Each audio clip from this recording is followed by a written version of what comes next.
지난 주간까지 우리 예레미야 말씀 계속 읽었어요. 예레미야 그리고 예레미야 애가까지 다 읽었습니다.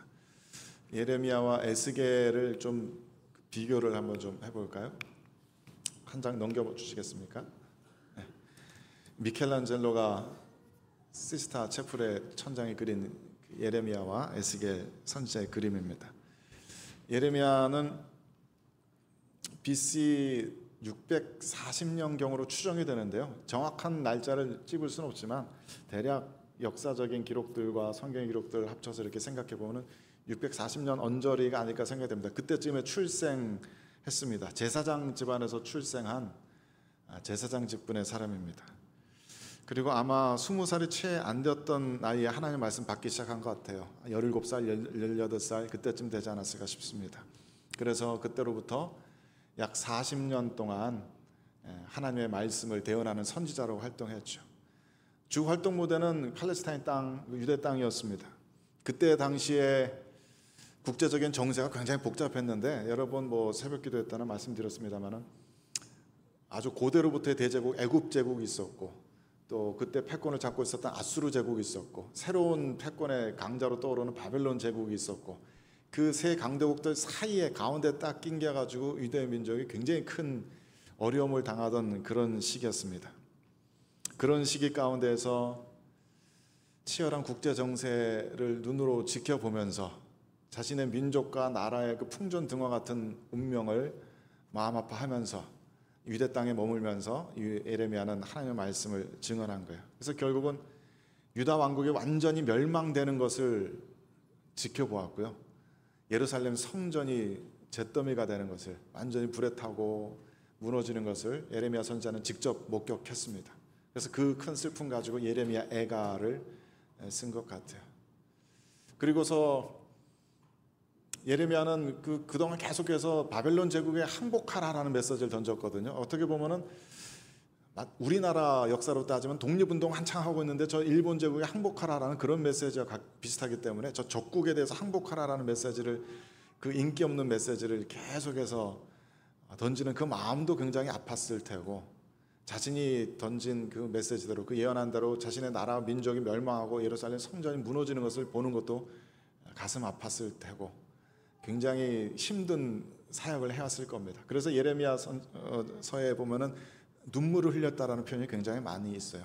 예레미야 선지자 별명을 눈물의 선지자라고 할 만큼 아픈 시대적인 상황을 눈으로 직접 목격하면서 그 땅을 지키고 거기서 하나님의 말씀을 대언한 사람입니다. 나중에는 애굽으로 망명 가서 거기서 죽었다라고 알려져 있죠.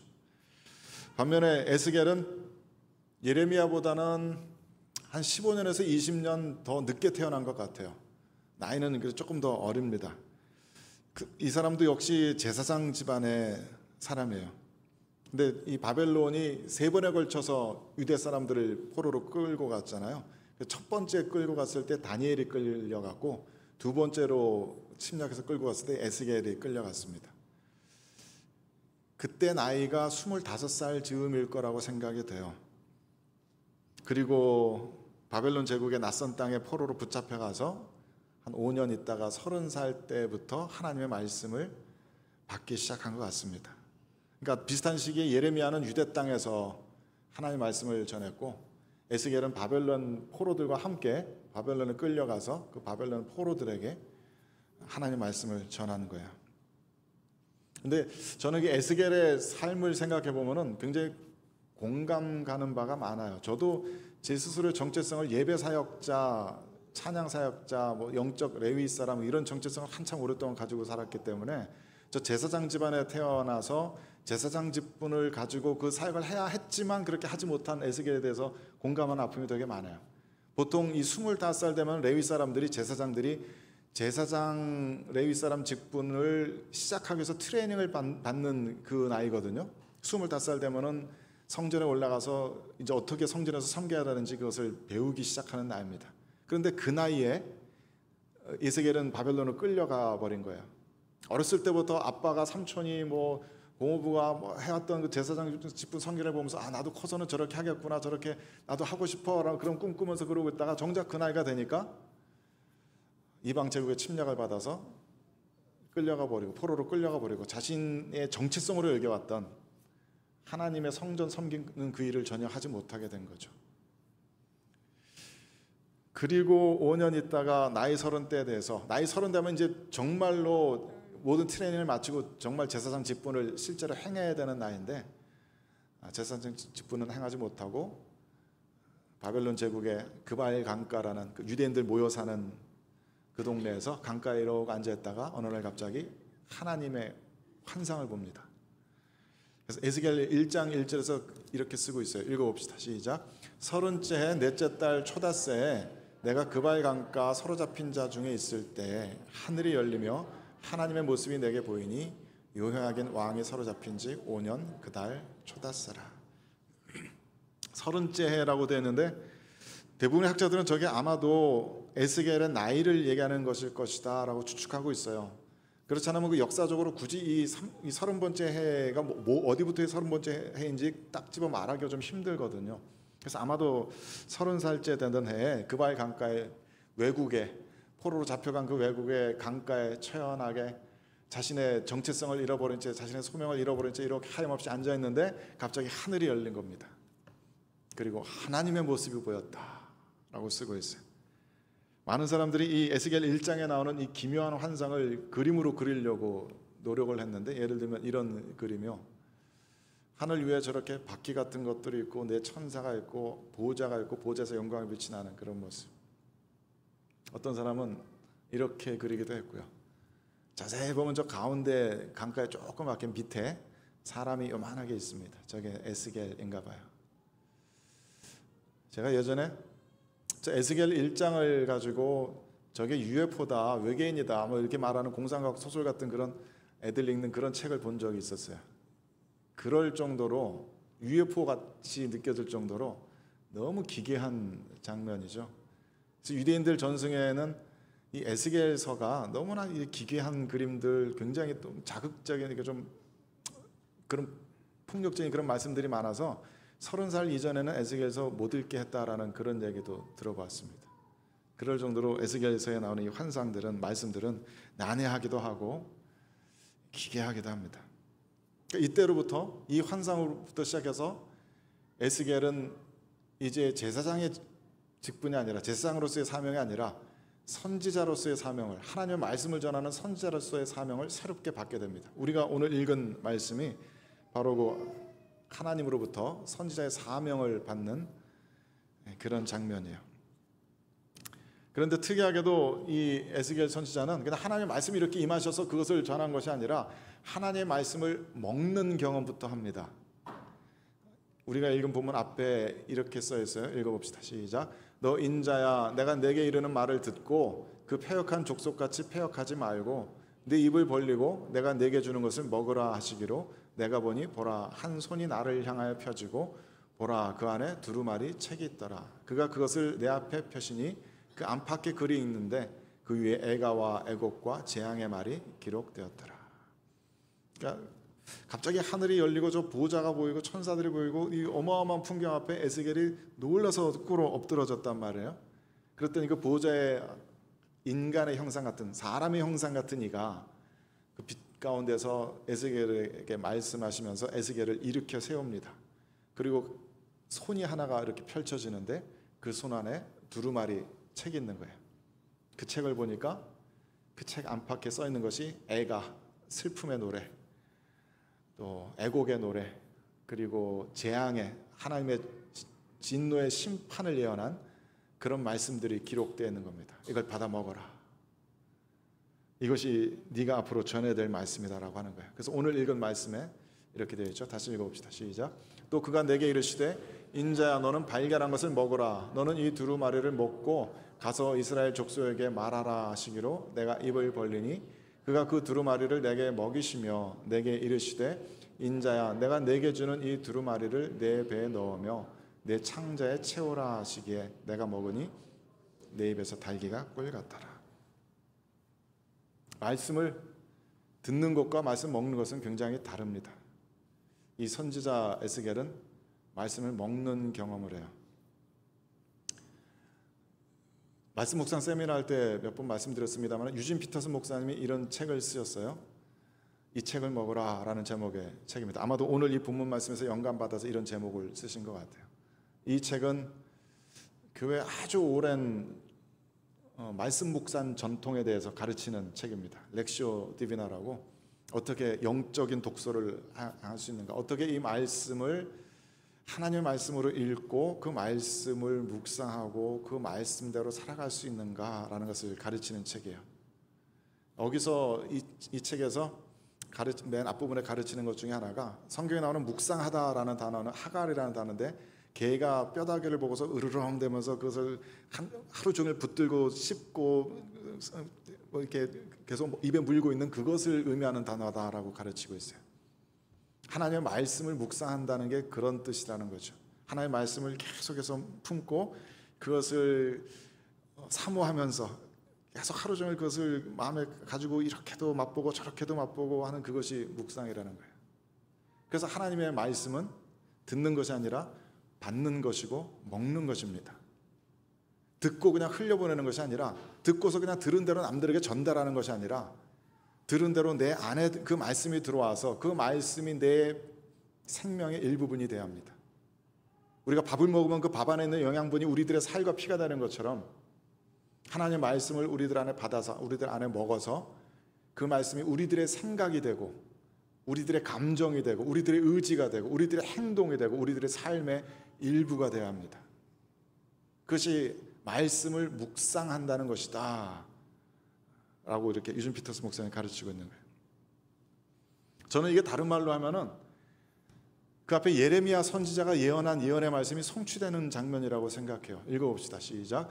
그러나 그날 후에 내가 이스라엘 집과 맺을 언약은 이러하니 곧 내가 나의 법을 그들의 속에 두며 그들의 마음에 기록하여 나는 그들의 하나님이 되고 그들은 내 백성이 될 것이라. 여호와의 말씀이니라. 그 이전까지 이스라엘 백성들에게 하나님의 말씀은 그냥 돌판에 새겨진 말씀이에요. 그래서 외부로 나에게 주어진 말씀이고 내가 그냥 가지고 있을 수 있는 그런 말씀이에요. 내가 볼 수 있고 들을 수 있는 말씀이지만 내 안에는 그게 없어요. 하나님의 생각은 저 생각이고 내 생각은 이거다 이거야. 근데 하나님의 말씀을 받고 먹으면은 그 말씀이 내 마음에 기록이 됩니다. 내 안에서 어떤 생각이 나올 때 그게 내 생각이 아니라 하나님의 말씀의 법이 내 생각으로 이렇게 나옵니다. 이 세상의 갈림길에서 이것을 택할 것인가 저것을 택할 것인가 갈등하다 무언가를 택할 때 왜 이걸 택해야 되는지 그 근거가 성경에 쓰여져 있는 말씀이 아니라 내 안에 있는 생각으로 나오는 거예요. 하나님의 말씀이 내 삶의 원칙이 되는 겁니다.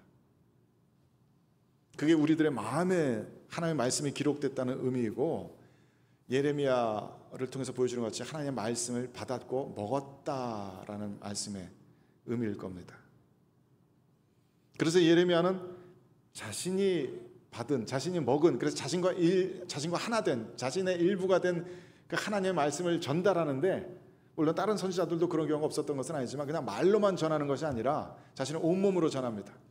자신의 몸이, 그냥 자신의 삶이 하나님의 말씀이 되는 거예요. 자신의 삶이 하나님의 메시지가 되는 겁니다.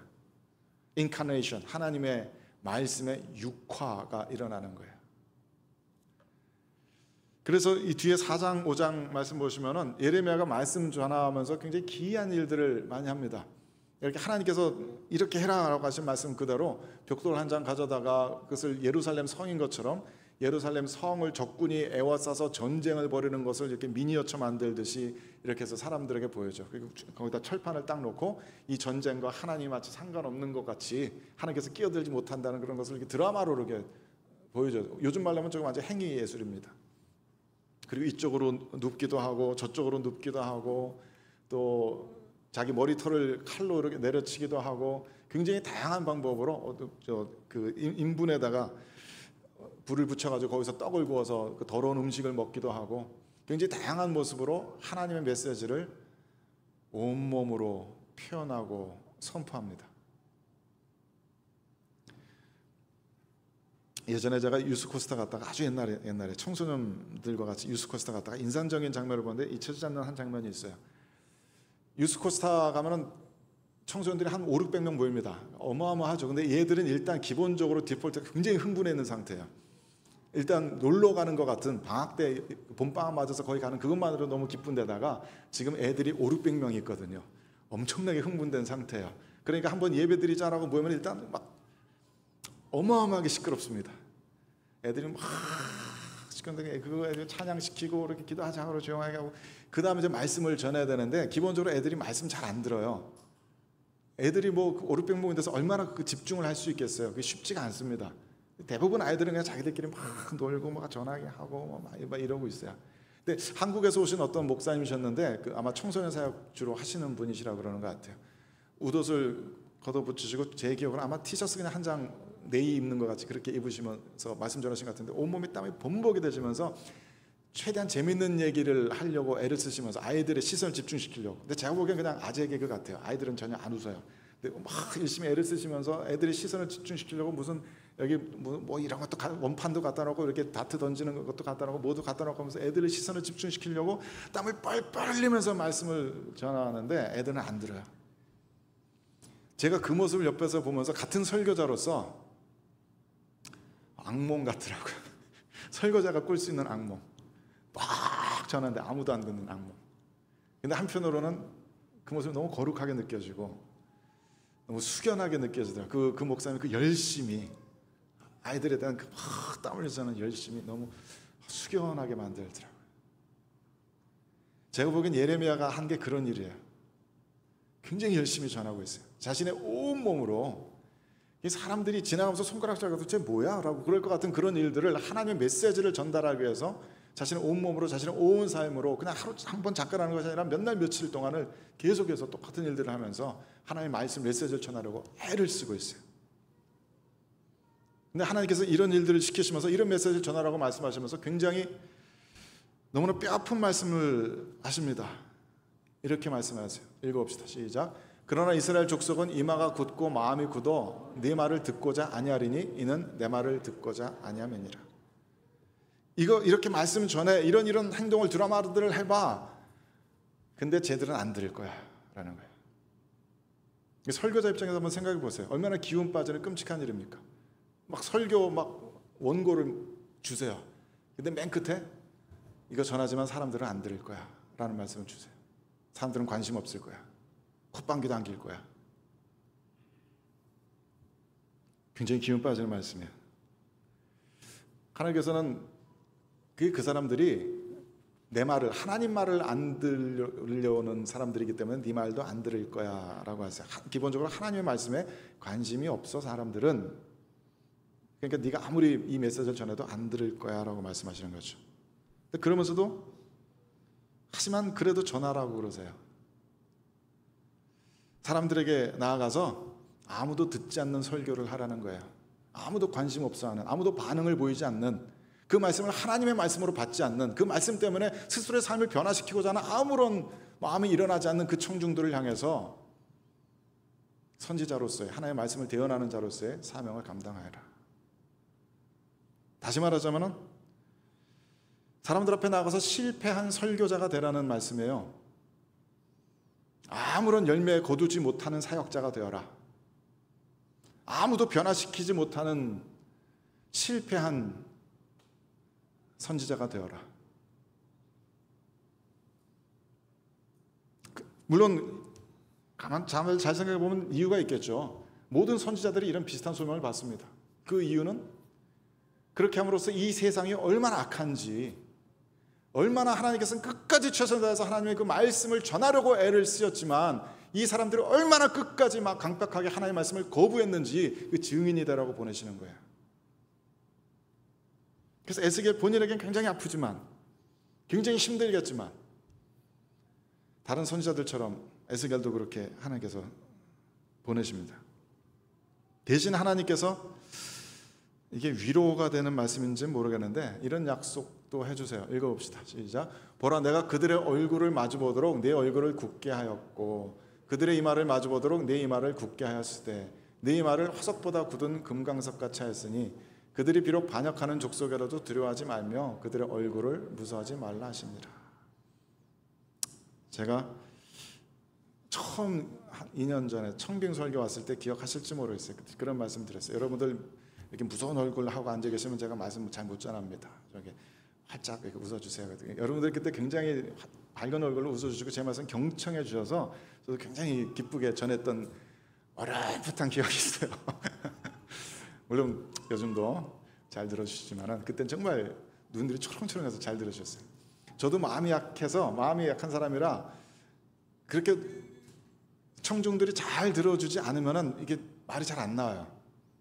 제가 예전에 신천지 2단 교회에서 신천지 교인들 교육하는 비디오를 목사님께서 예배 시간에 틀어주셔서 본 일이 있는데 그걸 정말로 그렇게 가르치더라고요. 어디 지역교회에 숨어 들어가가지고 목사가 설교할 때 이렇게 딴청 피우라고, 딴 데 보고 다리 꼬고 이러고 앉아 팔짱 끼고 이러고 있고 이러고 있으라고, 찬양할 때 그러고 설교할 때 그러고 그렇게 가르치더라고요. 그러면은 그 교회 예배가 무너질 거라고. 그게 신천지 2단의 교회 무너뜨리는 사역들 중에 하나인 거예요. 근데 그거 정말 그 얘기 저는 깊이 공감이 되는 게 앞에 때로 이렇게 정말 무표정하고 냉담한 회중들 앞에 말씀 전할 때가 가끔 있는데 잘 안 나요, 소리가. 준비했던 말도 잘 안 나요. 대충 정리하고 그냥 내려가고 싶다, 집에 가고 싶다 그 생각밖에 안 듭니다. 근데 하나님께서 에스겔에게 말씀을 주시고 하지만 청중들은 안 들을 거야 라고 말씀하시면서 대신 너의 이마를 얼굴을 굳게 해줄게. 이 얘기 무슨 얘기냐면 네 얼굴에 철판 깔아줄게 그거예요. 금강석처럼 다이아몬드처럼 네가 뻔뻔스러운 아주 얼굴 두꺼운 사람이 되게 해줄게. 그럼 이 사람들의 반응이 어떻든지 간에 그냥 무대뽀로 전하고 그럴 수 있는 사람이 되게 해줄게. 위로의 말씀인지는 잘 모르겠습니다. 어쨌든 가서 듣지 않는 사람들이 있겠지만 아무 반응도 보이지 않고 아무런 관심 없는 그 하나님의 말씀으로 듣지 않는 청중들이 있겠지만 가서 전하고 거절당하고 거부당하고 아무런 소득 없이 돌아와라. 그게 내가 너에게 주는 소명이다라는 거예요. 저는 몇 해 전에 이 메시지를 처음 발견하고 굉장히 큰 충격받았어요. 그때 하필이면 제가 이제 나이 50 이제 들어서면서 흔히 말하는 미들 크라이시스, 중년의 위기, 중년 남성의 갱년기 이거 한참 겪던 시기였거든요. 그때 공교롭게도 제 부근에 그런 사역자들이 많았어요. 찬양 사역자들, 말씀 사역자들, 우울증 겪는 그 사역자들이 많았어요. 이유는 딱 하나입니다. 지금까지 살아온 나의 삶이 의미가 없어 보이거든요. 아무런 열매 맺은 것이 없는 것 같거든요. 그냥 무의미한 삶을 살아온 것 같거든요. 내 인생이 그냥 이렇게 허망하게 이러고 끝인가? 그게 막 피부로 느껴지기 시작하거든요. 더더군다나 이 후배 사역자들 아무리 말씀 전해도 성도 안에 움직임이 더 이상 안 일어나는 것 같거든요. 이제는 10여 년 전, 20년 전에 찬양 집회만 하면은 젊은이들 막 방방 뛰고 막 눈물 흘리면서 통곡하면서 문자 그대로 떼굴떼굴 구르느라고 찬양들을 못하는 그런 모습들이 너무나 많았어요. 다 무슨 방언의 은사 받고 무슨 은사 받고 집회 한 번 열다가 하나님의 영이 임하시면 2시간, 3시간이고 온몸에 땀이 흠뻑 젖을 때까지 그러고 성령을 깊이 있게 체험하는 그런 집회들이 많았는데 요즘은 그런 경험들이 굉장히 힘들거든요. 그러니까 이 사역자들이 사역하면서 이게 의미가 있는 일인가 싶은 거예요. 왜 나에게 아무 열매가 없이 내 잘못인가? 그리고 자꾸 이렇게 깊은 우울에 빠지게 되는 거죠. 저도 그런 것을 경험하던 시기라 한참 예배자로서의 정체성을 가지고 예배자를 키워내야 된다. 그게 나의 일생의 소명이다. 그것을 하나님의 소명으로 바꿔서 막 달려오다가 문득 돌아보니까 아무것도 키워낸 게 없는 것 같은 거예요. 막 부활과 하나님의 나라에서 깨닫게 되고 이 하나님의 나라를, 이 부활의 나라를 온 세상에 전해야 돼. 그것이 나에게 주신 하나님의 메시지고 소명이야. 막 불타는 마음으로 전하다가 사람들이 이해를 못하는 것 같은 거예요. 그러다가 이 말씀을 봤는데 저한테 너무 잔인하게 느껴졌어요. 사람들은 안 들을 거야. 사람들 반응 없을 거야. 하지만 전해. 그게 너의 소명이야. 굉장히 아팠지만 그래도 마지막 힘을 내어서 그래 마지막까지 정말 하나 앞에 최선을 다했습니다 라고 말할 수 있도록 해보자 싶어서 섬기던 교회 그만두고 문화선교단체 풀타임으로 이렇게 헌신할 용기를 내게 되었죠. 물론 그 사역은 결국 지금 돌아보니까 지금 완전히 다 내려놓고 후배들한테 물려주고 나서 보니까 제 사역은 실패했던 것 같아요. 아무 별 열매가 없는 것 같아요. 오히려 제가 물러나고 나니까 청년들이 자기들끼리 하는데 지금 오히려 활발하게 사역이 잘 돌아가는 것 같아요. 그래서 정말 하나님께서 나보고 실패하라고 하시는 그 말씀이 맞았나 보다라고 생각하곤 했습니다. 근데 그 시간을 지내면서 인생에 대해서 좀 더 생각해 볼 수 있게 된 것 같아요. 사실 대부분의 사람들은 인생에 그렇게 커다란 업적 남기고 생을 마감하지 않습니다. 제가 26살 때 어머님 먼저 보내드리고 36살 때 아버님 보내드리면서 그 두 분의 죽음을 바로 옆에서 보면서 느낀 건데 아무 남는 게 없어요. 근데 대부분의 사람들은 그런 것 같더라고요. 여러분들 중에 제 부모님 이름 아시는 분 없잖아요. 그분들이 무슨 업적을 남겼는지 아시는 분, 관심 있는 분들 없으시잖아요. 대부분의 사람들은 그렇습니다. 주변 몇 사람들에게만 기억될 뿐 세상에 전혀 무슨 별다른 영향을 끼치지 못한 채, 별다른 업적 남기지 못한 채 그냥 이렇게 삶을 마감해요. 하지만 처음부터 그런 삶을 꿈꾸는 사람이 누가 있습니까? 여기 뭐 청년분들 많이 계시지만 우리 청년분들한테 물어보면 저는 아무 이름 없이 그냥 주변 가족들만 아는 그런 삶을 살고서 죽고 싶어요. 그런 사람이 어디 있어요? 누구나 다 꿈꾸죠. 이 세상을 뒤집어 엎고 싶고 더더구나 크리스찬 신앙인이라면 한 민족을 변화시키고 싶고 영적인 지도자가 돼서 온 세상의 문화를 변화시키고 싶고 하나님 나라를 일으켜 세우고 싶고 막 그런 꿈을 꾸죠. 그런데 그런 리더들은 하나님께서 세우신 정말 극소수의 사람이더라. 대부분은 그런 자신의 젊었을 때 꿈꿨던 꿈들에 대해서 챌린지 당하고 그 가운데 때로는 좌절하고 때로는 그 꿈들이 축소되고 결국은 그 꿈이 완전히 사라지는 것들을 경험합니다. 그러면 그 인생은 실패한 인생일까? 그걸 생각해 보게 된 거예요.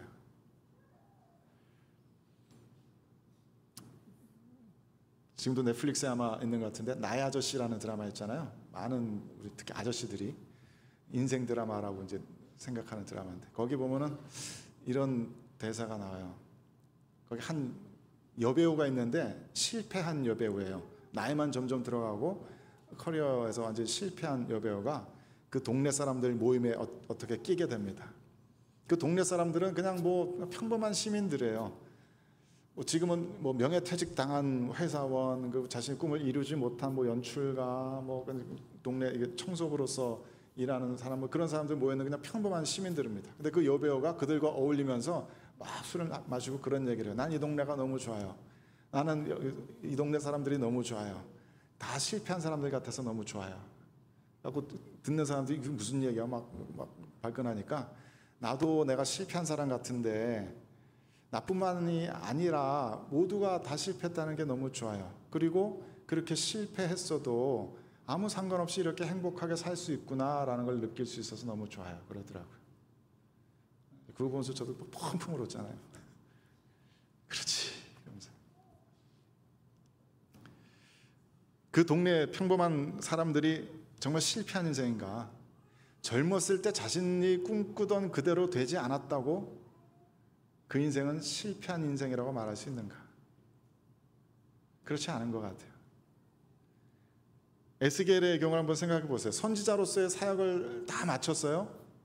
가정해 봅시다. 선지자로서의 사역을 다 마쳤는데 하나님께서 말씀하신 대로 아무 열매도 없었을 거예요. 아무런 변화도 일으키지 못했을 거예요. 선지자로서 그 어떤 뭐 세상의 어떤 긍정적인 변화를 전혀 만들어내지 못한 것 같아요. 그리고 삶이 마감되었다고 생각해 보십시오.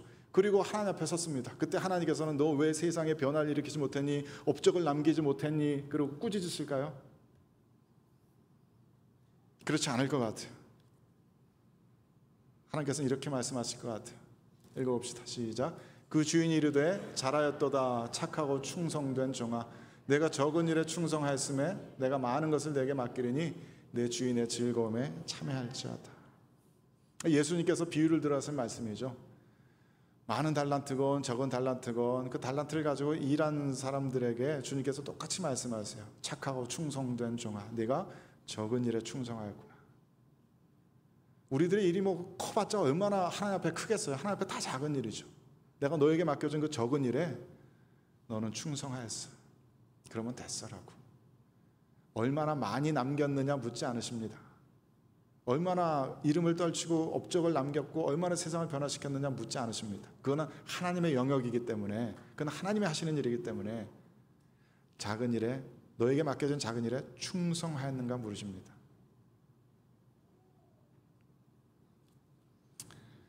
에스겔에게 맡겨진 사명은 사실 뭐 그렇게 엄청난 재능이나 인간적인 노력이 필요한 일은 아니었거든요. 하나님께서 말씀 그대로 다 주시고 어떻게 행해야 될지를 다 알려주셨으니까 그냥 그대로 행할 수 있는 순종의 마음만 있으면 돼요. 하나님께 대한 충성의 마음만 있으면 누구나 행할 수 있는 일입니다. 히브리서에도 이런 말씀이 있죠. 읽어봅시다. 시작. 이러므로 우리에게 구름같이 둘러싼 허다한 증인들이 있으니 모든 무거운 것과 얼매기 쉬운 죄를 벗어버리고 인내로써 우리 앞에 당한 경주를 하며. 하나님께서는 우리들에게 너희들의 삶을 지켜보는 구름같이 둘러싼 허다한 증인들이 있다고 말씀하세요. 우리들의 이 어떨 때 보면 굉장히 자질구레한 것 같은, 전혀 중요하지 않은 것 같은 이 일상의 삶을 계속해서 지켜보고 있는 구름같은 허다한 증인들이 있다. 마치 마라톤 뛸 때 그 길가에 쫙 늘어서서 스타디움 들어갈 때 큰 박수로 그 마라톤 선수를 환호해 주는 것 같이 그 경주를 함께 지켜보며 박수 쳐주고 응원하고 함께 이 경주를 잘 마치기까지 응원해주는, 격려해주는 그런 허다한 증인들이 있다. 하나님과 하나님의 천사들과 우리 앞서 이 신앙의 길을 걸어간 우리 신앙의 선배들이 그렇게 우리들의 삶의 경주를 지켜보고 있다라고 얘기해요. 그러면서 이렇게 얘기하죠. 마지막에 인내로써 우리 앞에 당한 경주를 하여라. Let us run with endurance the race that is set before us. 우리들 앞에 놓여진 이 경주를 endurance, 인내로써 계속 달리자.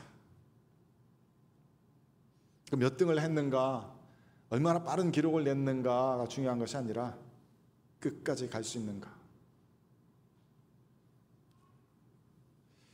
갈라디아서에도 이런 말씀이 있습니다. 읽어봅시다. 시작.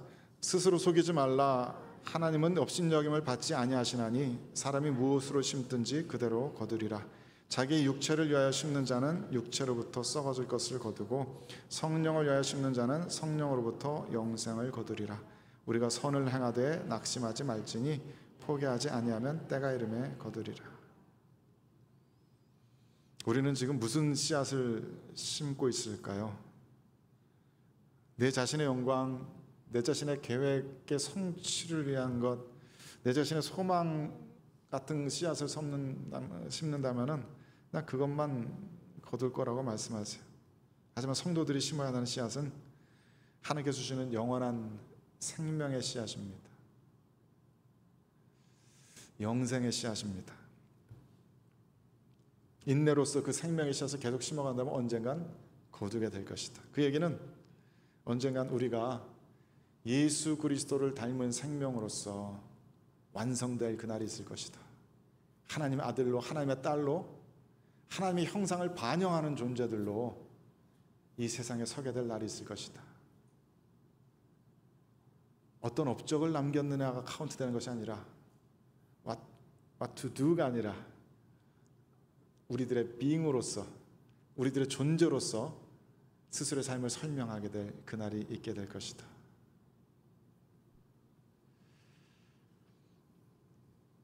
에스겔의 말씀 뒷부분을 읽어보면요, 이 앞부분은 좀 읽기 힘드실 거예요. 40장 전까지, 39장까지는 계속해서 진노의 심판의 말씀들이 나오거든요. 그래서 이스라엘이 뭘 역사적으로 뭘 어떻게 잘못했는가, 지금 이스라엘이 어떻게 우상 숭배하고 있는가, 그런 말씀을 하시고, 심지어는 하나님의 영광이 예루살렘 성전에서 떠나는 모습까지 보여주십니다.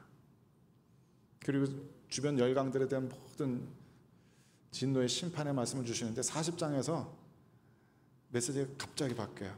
아마도 그때가 에스겔 나이 한 50줄이었을 겁니다. 그때 새롭게 받은 환상이 있는데 여호와의 영광이 다시 성전으로 돌아오십니다. 이전까지와는 비교할 수 없는 영광스러운 성전이 섭니다. 예수 그리스도와 그 성도들, 교회를 예표하는 그 성전입니다. 그리고 그 성전에서 생명수가 흘러나오는데 처음에는 한두 방울에 불과했지만 그 생명수가 시내를 이루고 강을 이루어서 온 세계 열방으로 뻗어갑니다. 그것이 저 죽음의 바다, 사해 바다까지 흘러들어가서 아무런 생명도 살 수 없었던 그 사해바다를 생명으로 치유해냅니다. 거기 물고기들이 뛰놉니다. 그 강가의 생명나무가, 요한계시록에 나오는 그 생명나무가 질비하게 늘어섭니다. 온 세상이 그 성전에서 흘러나오는 생명수로 말미암아서 회복되고 치유되고 완성되어지는 그 놀라운 광경을 에스겔이 보는 거예요.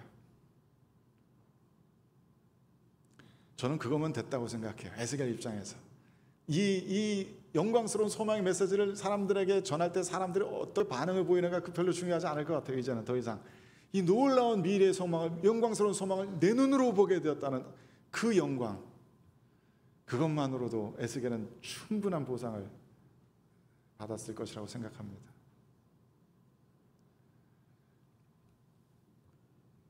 세속적인 인간의 눈으로 보자면은 에스겔에게 주어진 사명은 가서 실패하라는 실패의 소명 같아 보이기도 해요.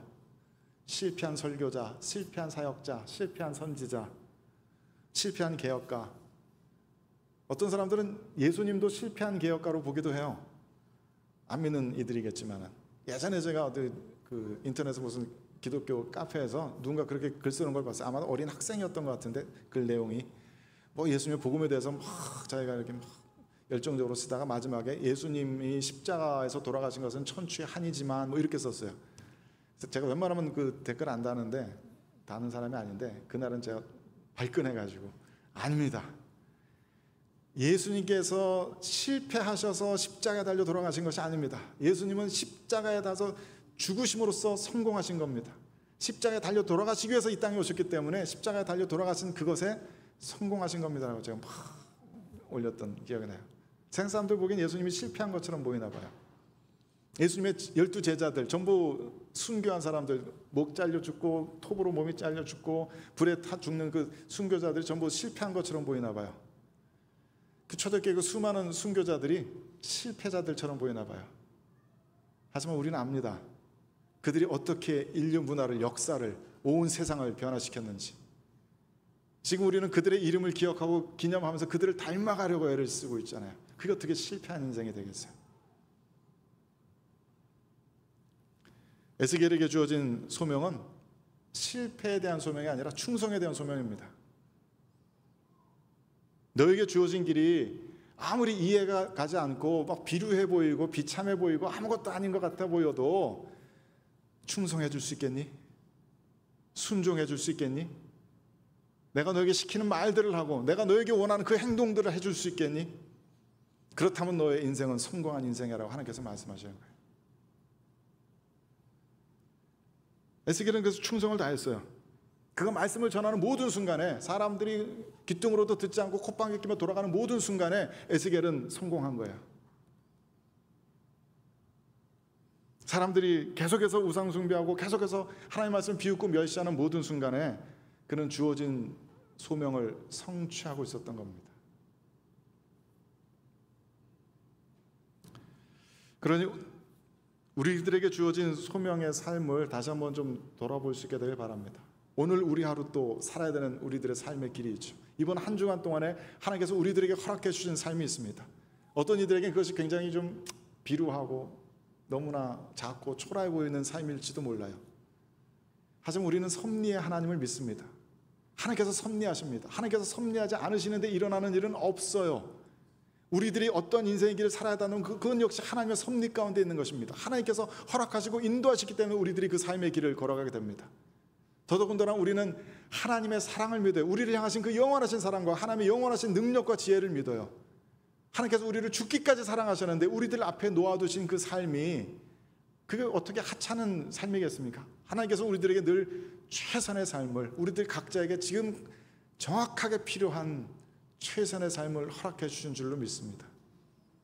그렇기 때문에 오늘 하루, 이번 한 주간 동안에 우리들이 살아가야겠다는 그 삶의 길이 세상 사람들 눈에는 어떻게 보일지라도 그것이 우리들에게는 소명의 삶이요, 그 길을 걸어가는 우리들의 삶이 충성의 삶입니다. 포기하지 않고 낙담하지 않고 기쁨과 감사로 받으면서 그 길을 걸어간다면 우리는 성공하는 겁니다.